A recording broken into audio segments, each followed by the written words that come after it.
people. Nice to see you from last time, hopefully some of you. If you don't know what I'm doing here, this is my design blog where I create sewing patterns and I'm taking you along for the ride where I design them, I conceptualize the pattern, I go into production, and then hopefully at the end I have something that I can sell to you. Or you can just try recreate it at home. I'm quite transparent about my process.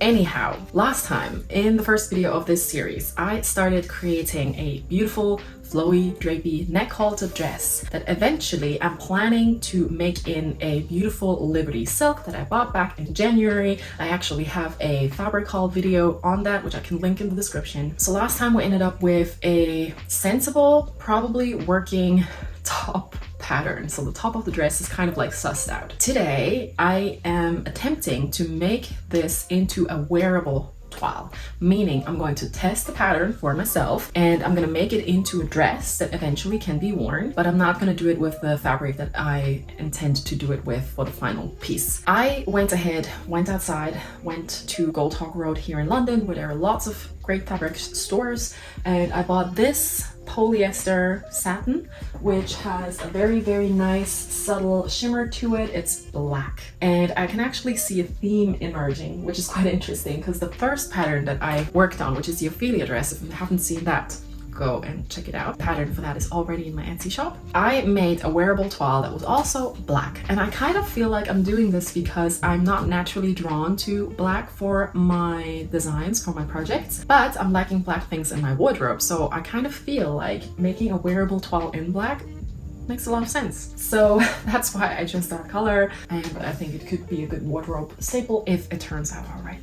Before I can actually go ahead and sew up the dress, I actually need to suss out the design of the skirt, because last time I ended up with a circle skirt, or I used a circle skirt to make the first mock-up that I made. And I'm not entirely sure if that is what I want to be going for. I might, but there might be a few details that I want to add. So we're gonna sit down now with the iPad and have a think about the design. But before I do that, let me talk about today's sponsor, which is Luisa, the jewelry brand that makes sustainable jewelry for conscious girlies. You know that I've partnered up with them before. They're kind enough to send me beautiful pieces of my choice that I can then present to you and talk about. So let me show you what I got this time around. I love pearl earrings, so I definitely knew I wanted to get some pearl earrings from Luisa. So the first thing that I got this time, and I'm actually wearing them already right now, sneak peek, the Monet earrings, which look like this. I think they're really, really beautiful. I love the pavé detail on the hoop, which elevates them and makes them really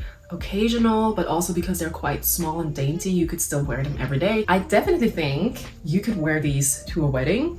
I think they're actually perfect, and I might be wearing them to the wedding that I have to go to later this year, which is what I'm making this dress for. I also went for a ring once again. I love rings. I think the last 2 times that I partnered up with Luisa, I also got some rings. I went for the Darcy ring, which also has a pavé detail on it, which makes it a really good fit for the Monet earrings, I feel like, at least. So if you wear them together, like I'm wearing them right now, they kind of look nice and they look like an intentional pairing. So you can also see that I'm stacking it right now with the amber ring that I got last time, and I think it actually is a really nice fit as well. And now curveball. I actually consider myself to be a gold girly, so I wear lots of gold jewelry, as you can see right now. I just think it suits my complexion better, I would think. But I did get a silver necklace this time, believe it or not, and that is because my boyfriend really wanted me to get it. He really liked the design of it, and I have to agree, it is really, really pretty, and I was so pleased when I unpacked it and wore it of what it looked like, and also the feel of it. It is very weighty, which makes it feel very luxurious and expensive, which I like. Plus point, it really reminds me of the necklace that Rose, the Cater, or whatever her name was, in Titanic was wearing. And if you're my age, which I know a lot of you are, and you know what I'm talking about, I actually just googled it because it has a name, and it's called La Coeur de la Mer, and that's what it reminds me of. So my inner child, little Elisa, is so blissfully happy right now because I love that movie and I wanted to have that necklace, and now I kind of do.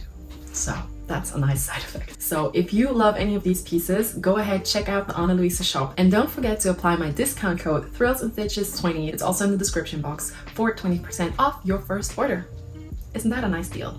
All right, let's go back to the video, which is first step, designing the skirt for this dress.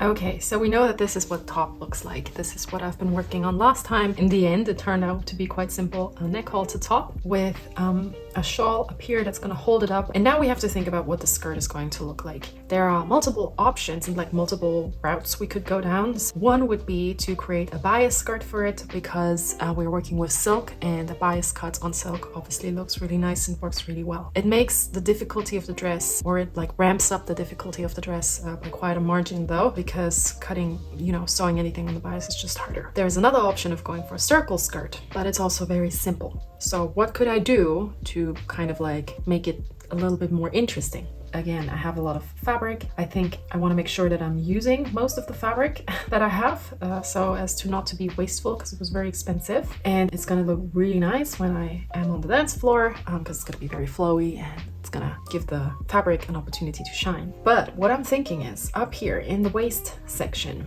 what I could do, and what is also on one of the inspiration pics for this dress, is to actually give it a bit of a V here, like a V moment, instead of just a straight waist. This would also kind of like extend the silhouette a little bit and make one look a little bit longer maybe, because we have these repeated V shapes at the neckline and at the waist, and I think that could be a real nice detail. So I think this is what I'm going to go for.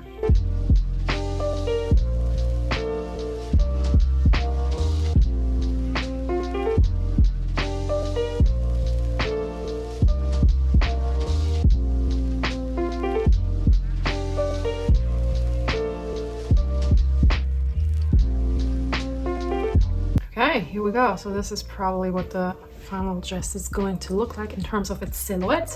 I'm now gonna go ahead and work on the pattern for the circle skirt before we can go and cut out our pieces.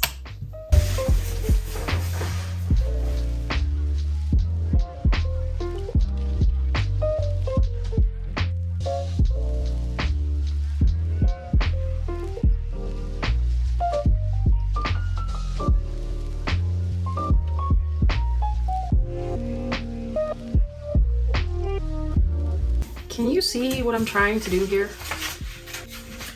Can you? I think this could work. Like it could give it that V that I want. Okay, so this is version 1, or this is actually version 2. This is version 1. I hold on to that for now. So I'm going to actually go ahead and cut the bodice first and try and sew it together, and then we move on to the skirt. Okay, so I'm actually thinking about a very specific technique for cutting this.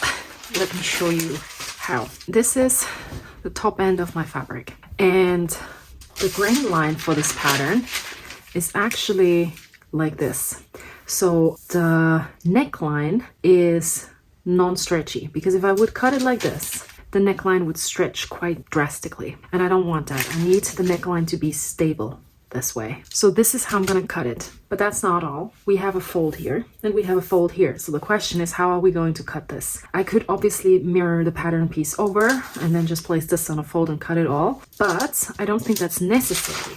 What I can do is to fold it down like that. So we have our first fold up here. And now, once I feel like my first fold is correct, I take it on the side and then I fold it over that way like a little parcel, as if I was folding my laundry.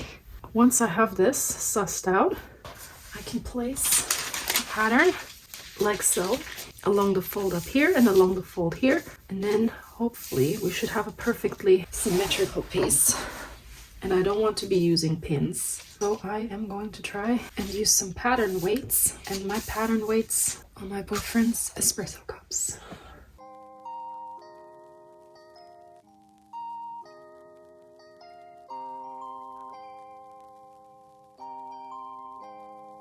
Okay, so we have the two back pieces, which also have a fold up here. These are the two back pieces. Our front piece, which looks like this, and eventually it's gonna go down this way, and we can see a little V emerge here, which is what we need. Let's test this. Okay, all of the pieces are cut. I already overturned the shawl element of the neck halter, and now I'm gonna go ahead and move on to the actual bodice pieces.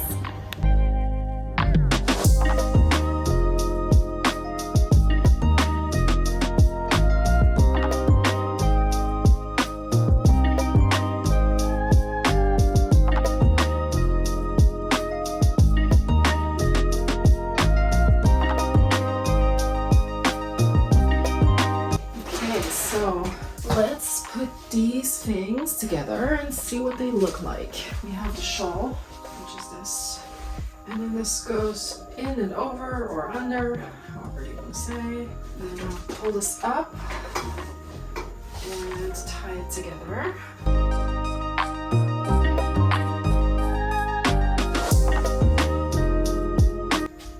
Not bad, is it?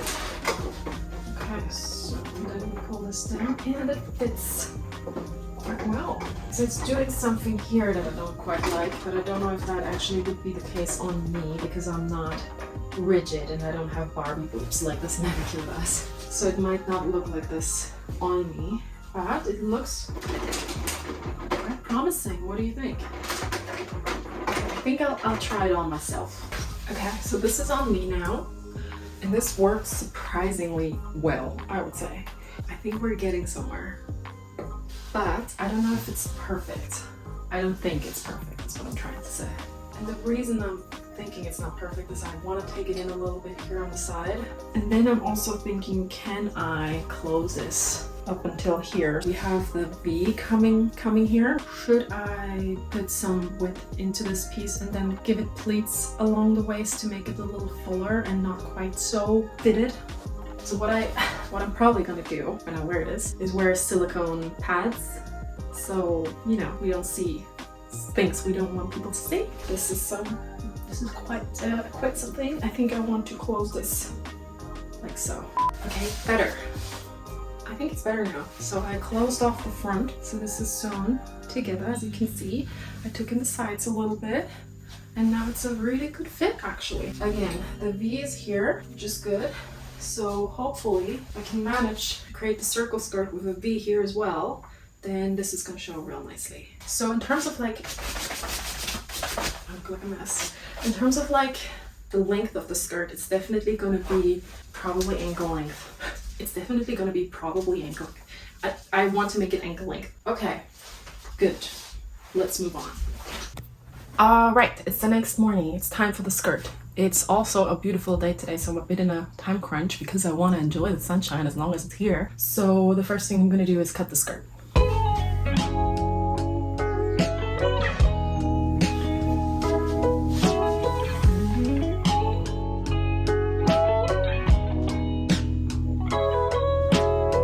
So what I need to think about is that this is the center front because there's the fold here, and this is the center back because the selvage is back here. So there's a few things I need to consider. So what I've done now is I used my radius that I need to create this circle here. What I also want to do is from this midpoint here, I consider this my front and this my back. So here we have 18 centimeters, which is exactly what we need for 1/4 of the circumference. And then here I need to go, instead of creating a circle, I want to go up like this to create this V shape that I'm looking for. So we have a shape like this. Looks really interesting. We'll see if it works out. And then we want a skirt.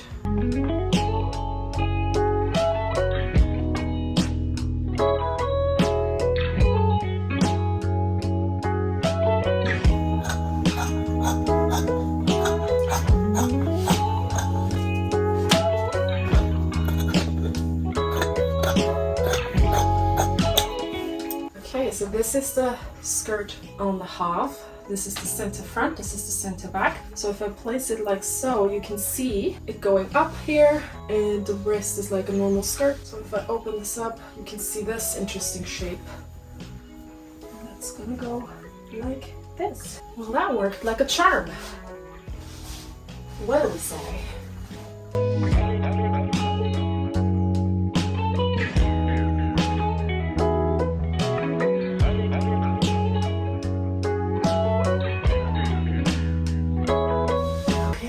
This is where we're at. We have a dress.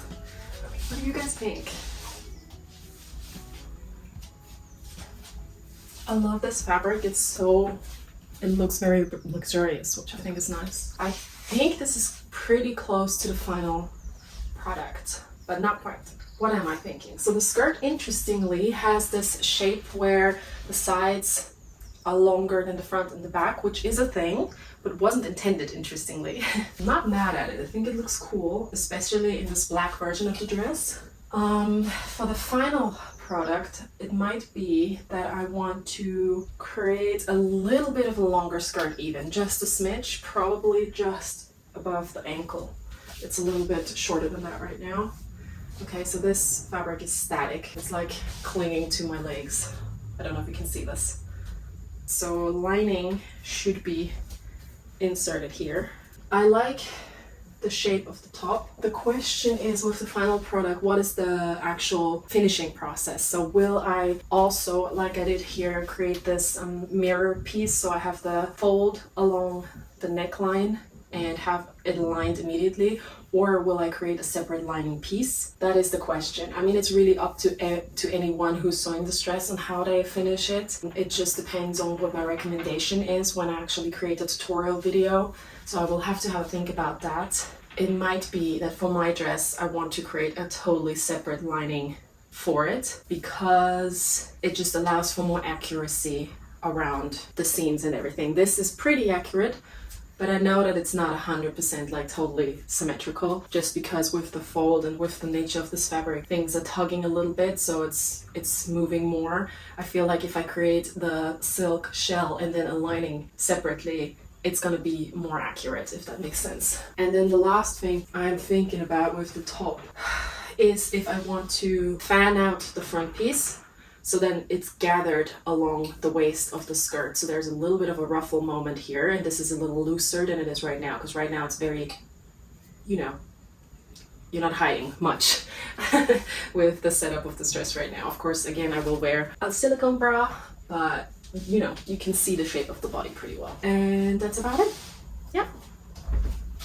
So it is the afternoon now. I went outside, enjoyed a bit of the sunshine, ran a few errands, and I do have some fabric left. I think it's just enough to redo the top and test spreading out the pattern to get a little bit more volume in it. So that's what I'm gonna do next. So I'll first have to put it on paper, and then I can use that to cut up my new pieces. And now this time around, I think I'm going to try, instead of having a fold up here, having a seam, just to see what it does, because I also think spreading the pattern out is going to change it quite a bit. So let's move on.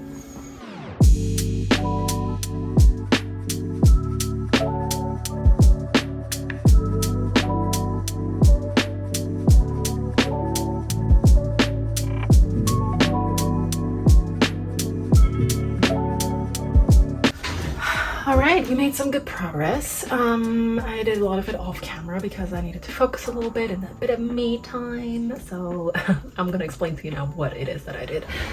This is what the pieces look like now. You can see that this is much wider than what I had previously. Somebody's again unloading the dishwasher. These notches here are basically the width that I added, and this is what needs to be gathered down. So hopefully eventually I'm gonna have more volume in this section, and it's not gonna be as fitted as the previous version of this mock-up.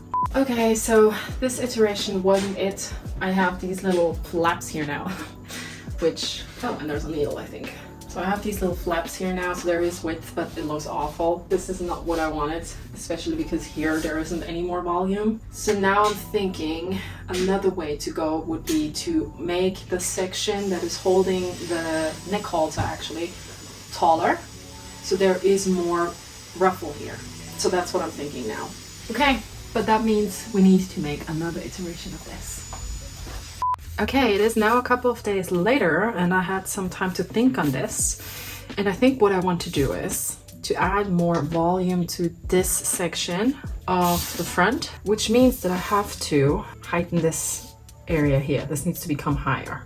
There needs to be more fabric here that can then crunch up in the keyhole up here. So basically I need to find a midpoint between what I have now and what I had at the very, very first iteration of the dress, where there was just so much fabric here that crunched up and it was a bit too much. And then the second thing I want to do is to add a bust dart, because this way I also get a little bit more room around the bust apex, which is important. So let's make some adjustments.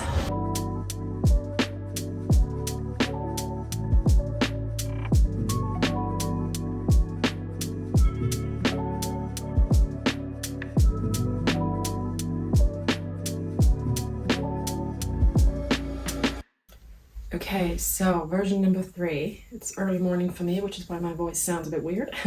This is the third bodice or actually the fourth if you include the red one. And there is more volume here now, which I like. And this folds down and cascades down quite controlled now, which I like. It's kind of symmetrical on both sides. I added not only the dart, I also added a pleat here that's pleated upwards to give it a bit of a lift as well. And now I'm gonna attach the skirt to make this wearable.